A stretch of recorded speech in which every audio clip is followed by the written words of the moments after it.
So, last week I left the Labour Party, which I have supported for my entire adult life and been a member of before my adult life even began. Now, what have the responses been? As you may have noticed, I love a debate. I love discussing ideas, beliefs, not least when they're totally different from my own. So, as you can imagine, I was much looking forward to some of the responses. I wanted some passionate but factually grounded rebuttals, putting me on my toes and making me think long and hard about my own thinking. Well, let's see how that's gone, shall we? Let's start with Chris Bryant, Labour MP and Shadow Minister. Look, one person who's quit the Labour Party, long-standing, lifelong probably supporter, will show you this headline in The Standard, Owen Jones to back new movement supporting Greens and independence because he's lost faith in Keir Starmer and the Labour Party to deliver for people. I was absolutely shocked. You could have blown me over with a feather when Owen Jones left the Labour Party. I mean, it was almost as shocking as when Elton John announced that he was gay. I think Chris Bryant might be being a smidgen sarcastic here. Now, I guess there's different ways of reading this, isn't there? Is he saying, well, given my passionate opposition to slash and burn cuts, that I think we should be asking the booming rich to pay more so we can invest, that I oppose Tory policies which drive kids into poverty, that I'm opposed to driving young people into debt if they aspire to a university education, that I oppose war crimes and genocide. And given Labour stands on the opposite side of those arguments, no wonder I've quit. Is that what he's getting at? Realistically, I don't think so. I think he's saying, well, this guy wasn't really Labour in the first place. I mean, I'm not sure why in that case, Chris Bryant, who actually started politically as a Conservative, if we're going there, has personally repeatedly asked me for endorsements for his books, including Glamour Boys and Entitled, A History of the British Aristocracy. By the way, that was a decent anti-aristocracy spiel, and indicative of that kind of phenomenon where liberals are perfectly happy to be radical about our nation's past, but not about its present or indeed its future. Having personally asked me for the endorsement, his publishers splashed it on the front cover of his book, presumably on the basis that they thought I'd appeal to an audience and encourage people to buy it. In any case, what does he actually mean, given I joined the Labour Party at the age of 15, have voted for it under every single leader in my 21 years of adult life, and I've campaigned for it hundreds of times? If I don't qualify as a Labour guy, where's that leave the rest of the country, given that puts me way above the vast majority of people in terms of active commitment to a political party? It's also quite funny because it's a recurring joke in left-wing circles, often you see it on Twitter, that I'm farcically impossible to peel off as a supporter of Labour. A lot of them thought I just never would do it. So what I would say is it underlines a chronic problem with refusing to engage with my actual arguments. Just so we're clear about my arguments, I argued Keir Starmer dishonestly discarded his leadership platform in which he made pledges, his word, to tax the rich in order to invest, renationalise key utilities, scrap tuition fees, reverse NHS privatisation. We really could go on. It's a long list. I argued the Tory fiscal rule, which Labour had committed to, combined with the party ruling out increasing taxes on the rich, and even opening up the possibility of slashing taxes on the rich, means a continuation of the austerity which has wrecked public services and the social fabric of this country. I argued Keir Starmer has committed to Tory benefit cuts which drive huge numbers of children into poverty. I also argued Keir Starmer backed the right of Israel to commit war crimes, cutting off water and energy, sent a load of shallow ministers to defend him on national television on that point, then 2 weeks later claimed he never backed such a right, but in any case throughout supported an Israeli onslaught which, based on the very open, declared intention of Israeli leaders and officials from the start, was always going to be genocidal in character. I also argued the current Labour leadership, which came to power promising radical domestic policies in a broad church, has waged a remorseless war against internal dissent. Now, does Chris Bryant want to answer any of these points instead of pretending that a lifelong Labour supporter who he solicited for help so he could sell books was somehow always secretly some sort of sworn political enemy? Well, he didn't try because he can't. Because, I would argue, he knows I'm right. Let's listen to another thoughtful contribution, this time from Times columnist and son of former Tory Foreign Secretary Malcolm Rifkind, Hugo Rifkind, on the centrist podcast, Oh God, What Now? Indeed. For balance, Owen Jones is no longer endorsing Starmer. Will this be on the minus column or the plus column for Labour HQ? It'll make no difference, but that's because Owen hails from a corner of British politics that devotes itself to making no difference. On that basis, I would say it's probably not of huge effect. I'd imagine quite a lot of people were surprised he was still in the Labour Party. I was surprised. I interviewed him. He said like a year ago, didn't he? I thought he'd already left. Yeah. I am. I interviewed Grace Blakely last week about her new book. Very clever Grace Blakely, very interesting book about sort of the collapse of capitalism. And she said something in the interview about how she just left the Labour Party, which went quite viral online. Obviously, I wouldn't suggest for a moment that Owen saw somebody else going viral for this and felt that perhaps now was his time to strike. Well, if we're talking about do-nothing politics, I mean, this podcast used to be called Remainiacs and was extremely influential on the Remain movement after the referendum had actually happened. Didn't exist before. If we're talking about do nothing, I can't really remember any of them playing a prominent role in the actual referendum campaign when there was actually a chance of stopping Leave from happening. Then after it happened, if Remain had any chance, it would need to win over Leave voters. I'll let you all guess how well those behind a podcast called Remainiacs did in that sense. But we can't all have the stunning political achievements, the doing something of Times columnist Hugo Rifkind under our belt, so I will defer to him on that point. But just listen to what he said there. His suggestion was that I left the party I've been a supporter of before I was even an adult. I would say a fairly significant life decision. What? Because I wanted to trend on Twitter for a day? I mean, is he being serious? If we're going to go there, I trend on Twitter about 3 times a week. It's actually quite annoying. I don't even know why I'm trending half the time. Sometimes I get these WhatsApps from friends going, "Oh, I see you're trending on Twitter again, Owen. What's happened now?" And I'm like, I don't know a lot of the time. I mean, first off, anyone who knows me knows I find the deluge of stuff I get on social media, abuse, outright threats, just sometimes very tedious people screaming at me, quite mind-numbing. I actually avoided doing what I did on the whole Labour thing for a while because I just couldn't be bothered having to deal with the inevitable shit this kind of thing attracts. More seriously, though, what this shows is just an absolute inability of people like Hugo Rifkind to understand some people just have some principles. I'm not trying to go, "Oh, look how great I am." You know, you don't have to agree with my principles. Doesn't make me a good person. I just have principles that I believe in. I always have had them. I mean, the view there is that someone on the left couldn't possibly take a stand, even though there are inevitable consequences for the career. It's not good for my career. If you suddenly leave support for one of the two main parties, that's bad for your career in the media ecosystem. I'll be honest about that. He doesn't think that they take a stand because of something they actually believe in. It has to be some sort of ulterior motive based on self-advancement or indeed attention-seeking. That's his argument, that's attention-seeking.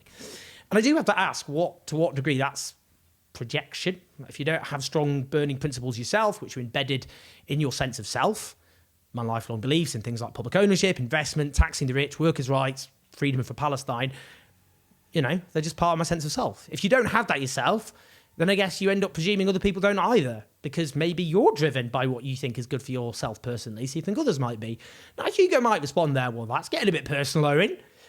Why are you questioning my motives?" To which I'd answer, well, that's the problem, isn't it? You brought the conversation down to that level because you were unable to respond to the actual political arguments that I made. And this is the problem you see with the British media and political culture, a total inability to engage in political discussion, turning everything into personality and soap opera. I think it's tragic. Now, to be fair to Hugo, he then identifies the mass slaughter of Gaza, not his words, as a key reason why I left, but suggests this won't have an electoral cost for Starmer. Now, first off, yes, well done, Hugo. Both main parties have backed Israel's onslaught, and voters are desperate to get rid of the Tories, so they're going to plump for Labour for that, and no other reason. The polling has actually shown Starmer's ratings have been hit by Gaza. He's not taken a popular stance on it. The polling is clear. And he's becoming toxic already amongst natural members of Labour's electoral coalition. You could see that in the Rochdale by-election. And I believe that sets Labour for trouble after they win the inevitable landslide, which I absolutely convinced they'll have because of the massive anti-Tory backlash. When they're in government, they'll quickly become unpopular. Their support is soft, and it's been made softer by Gaza. But again, look, the problem is you can see commentators like this, they see everything through the prism of Westminster soap opera. There's no sense of, is it morally right to take a stand?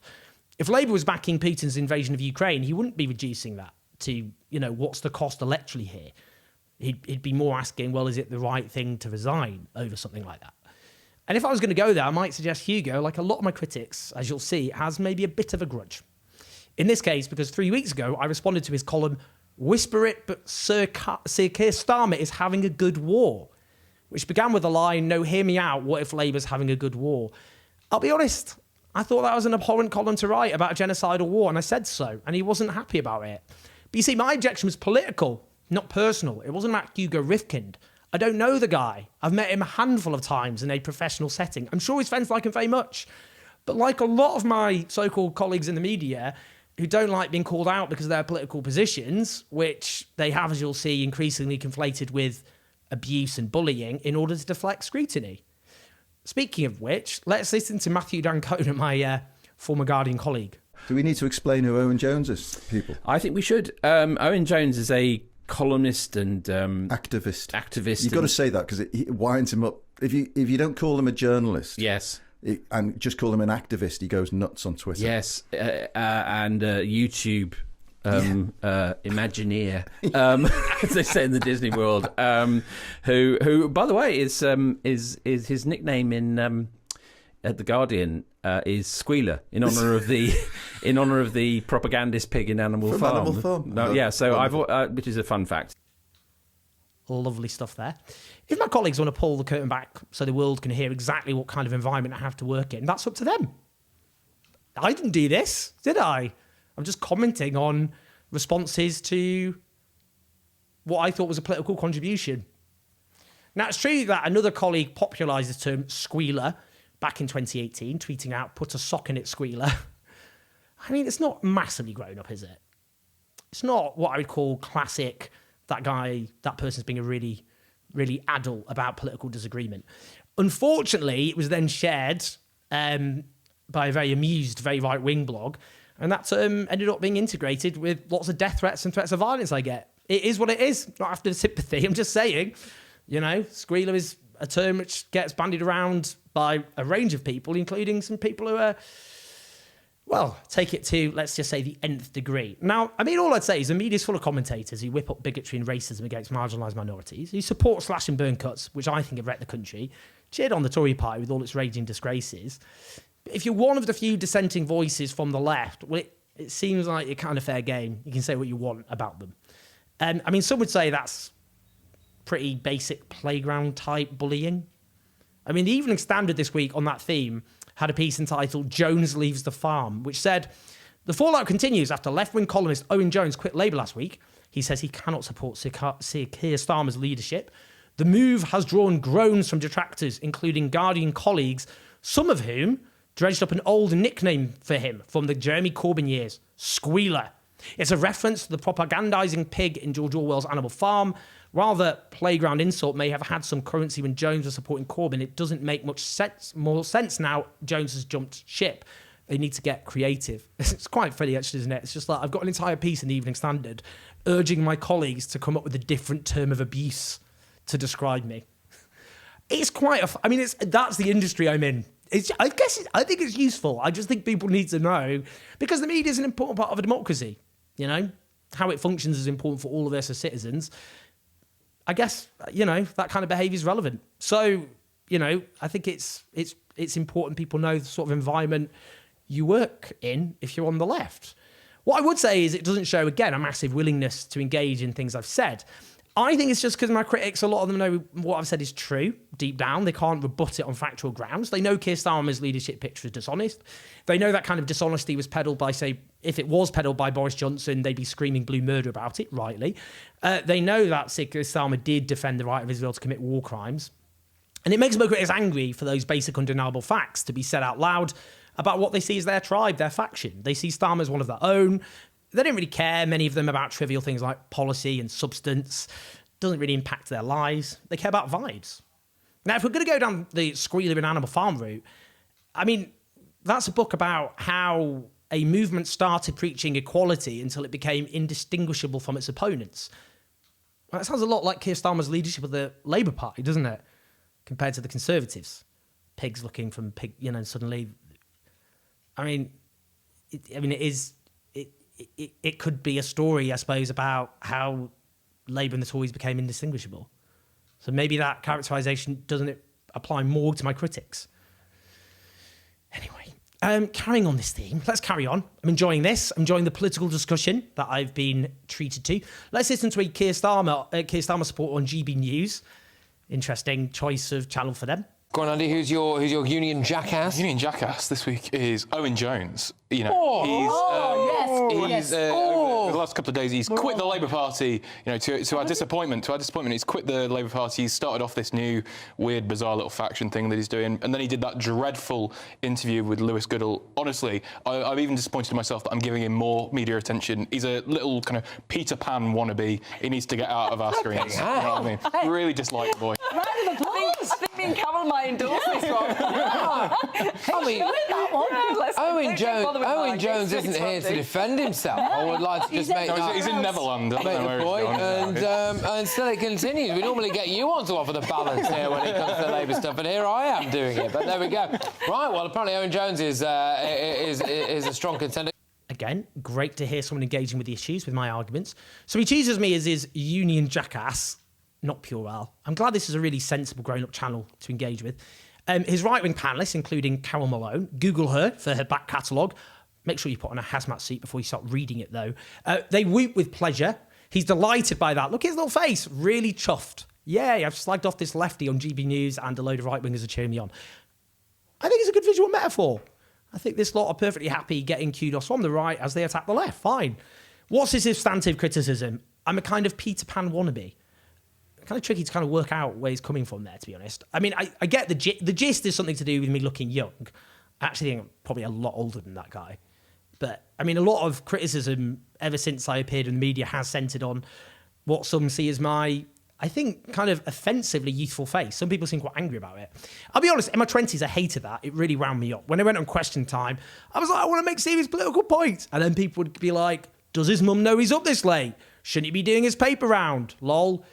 Those jokes never got old. Kind of like my face, I guess. But people said to me at the time, you're going to be so relieved when you get older hearing that kind of stuff. And given I'm now pushing 40, it's a case of, oh no, please don't riff off me looking young. He says I'm in Neverland. It's just weird. Just weird, odd. I just think if he's also implying I'm infantile, I don't know, where does it leave segments like that? Do you know what I mean? It's just not, it's not very, again, is it grown up? I mean, it's not really engaging again with anything I've said, to put it gently. Next up, an entire column in the Sunday Times devoted to yours truly. Now, I would say that's weird, but I read so many columns about me in various media outlets over the years. I don't know how many have basically featured me as a core subject. And it is weird because at the end of the day, I really am just a newspaper columnist. I'm just a writer. I write books, I write for a newspaper, and I do videos. You know, I don't have any power in the country. I don't run anything. It's extremely rare for any other newspaper columnist to have anything written about them at all. I would not be allowed to write long articles about newspaper columnists in that way. I'm not getting a tiny valiant out there. I just have been made an exception. It is what it is. It always has been. Now, you might think, well, maybe it's because you actually are an evil and terrible exception compared to the veritable angels who work as columnists in Britain.